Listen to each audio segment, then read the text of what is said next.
del transporte, pero ya de una manera más local en el tema de la capital. Lo habíamos anunciado y estamos acompañados del señor Gustavo Guerra García, el expresidente de Directorio de Protransporte, con quien vamos a hacer un análisis, pues en relación, análisis incluso que ya ha hecho la alcaldesa de Lima, en relación de cómo va pues esta anunciada, añorada y necesaria reforma del transporte urbano en nuestra capital. ¿Cómo está, señor? Buenos días. Muy bien, muchas gracias por la invitación. En principio, escuchábamos a la alcaldesa de Lima hace algunos días señalar que para fines de la gestión no se podía hablar de un 100% en la ejecución de esta reforma, sino que se llegaba un poquito más de la mitad, un 60%. Sí, ese 60% se construye sobre la base de que vamos a iniciar la preoperación, que es la primera fase de la implementación de los corredores complementarios, entre junio del 2014 y noviembre del 2014. Claro. 5 corredores complementarios, que son 5 millones de viajes, 40% de la flota. Y también se van a implementar los corredores de integración, que son otro grupo de proyectos muy importante, y esos son 10% más del total de viajes por Lima, por lo tanto ahí hay 50% de la flota, y además la optimización del tren eléctrico y del metropolitano, que va a llegar a 700.000 pasajeros a finales del 2014. Hoy día queremos anunciar con mucha alegría de que ya estamos en 578.000 pasajeros, nos hemos estabilizado ya en esa cifra, que es una cifra muy importante, así que estamos muy cerca de nuestra meta de 600.000 validaciones o pasajeros este año. Y obviamente con la segunda fase del tren, más la optimización del metropolitano, vamos a tener 1.200.000 pasajeros más, con lo cual vamos a tener más o menos al 60% de la población con seguridad en un nuevo sistema que va a funcionar muchísimo mejor que el de ahora, ¿no? Ahora, ¿estos porcentajes que ustedes han estimado alcanzan o llegan a lo que ustedes en su momento proyectaron? Porque estamos un poquito más de un año del término de esta gestión y claro, la lógica sería de que de repente de esta reforma, este proyecto anunciado, esta promesa anunciada, se cumpla. A ver, nosotros siempre pusimos el foco de la atención y la prioridad en el eje de los corredores complementarios, que eran 40% del total de viajes en Lima. Sí. Nunca dijimos que íbamos a resolver el 100% de los viajes de la ciudad. Obviamente van a haber mejoras parciales en el otro 40% de los viajes de la ciudad, porque hay rutas de aproximación y otras rutas, pero claro, esas rutas tienen una exigencia de modernización que no es comparable a la de los corredores de integración o a los corredores complementarios o a la segunda fase de la línea 1 del tren o a la optimización del metropolitano. Obviamente son niveles de resolución que van a ir un poco más lento y tienen exigencias menores, ¿no? Pero yo diría que más bien hemos ampliado la meta de 40% de los corredores complementarios a 60%, incluyendo el resto de instrumentos que están en pleno funcionamiento, ¿no? Nosotros hemos iniciado la reforma primero transformando completamente el marco legal, ¿no? Hay 13 ordenanzas que han revolucionado el marco legal en Lima, porque el marco legal anterior favorecía y eternizaba un sistema comisionista afiliador en el cual había una fragmentación total y el titular de la ruta no estaba integrado con los propietarios, que eran personas que pagaban un diario, que a su vez contrataban un chofer, y esto era un desorden total, como es hasta ahora, ¿no es cierto? La línea de base mediática del Discovery Channel nos dice, ok, esa es la base. Bueno, eso va a cambiar con, por un lado, la licitación de los corredores complementarios, que son avenidas tan importantes como Javier Prado, la Marina Fawcett, Carretera Central Venezuela, las Panamericanas, la Canto Grande en San Juan del Lurigancho, por la Bancaya hasta la Avenida Brasil, y Tacna y Arequipa Tacna Garcilaso, ¿no? Comenzamos con Arequipa Tacna Garcilaso en junio y seguimos luego con Panamericana en septiembre y todas las demás terminan entre junio y noviembre, ¿no? Los 5 corredores. Todas las combis van a salir de las troncales, de estas avenidas que estoy mencionando, pasan a las zonas de alimentación y los buses y microbuses ocupan las zonas troncales, con lo cual Lima va a tener una mejora sustantiva porque vamos a tener menos unidades de mayor tamaño en las zonas troncales de forma inmediata.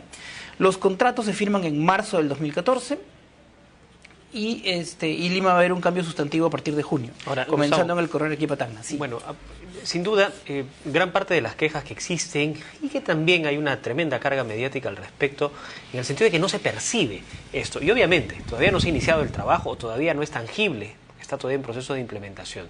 Entonces, mi pregunta va en dos sentidos. Una, ¿cuándo ya podríamos decir que el ciudadano de Lima va a poder decir, ahora sí, esto es lo que querían hacer? Recién entenderlo porque es testigo.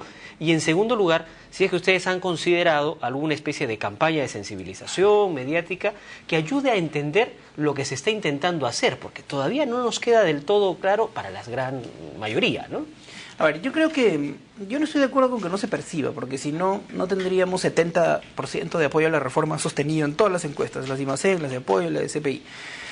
Y la razón por la cual la gente yo creo que sí entiende lo que estamos haciendo es porque hemos hecho una parte de la reforma. Es decir, todas las personas que van por la avenida Bancay, que antes se demoraban 35 minutos o 45 minutos en hora punta y hoy día se mueven en 8 minutos, saben que sí se ha iniciado la toma de control de la ciudad y los corredores. Los que iban en el corredor de Banco Cápac, lo mismo. Antes lo hacías en 22 minutos, ahora lo hacen en 7 minutos. El corredor Abancay Banco Cápac integrado, hemos bajado los tiempos de 45 minutos a 14. En el corredor integrado Tacna Wilson, ¿no es cierto?, o Garcilaso, o Tacna Garcilaso, lo hemos bajado de 25 minutos a 12.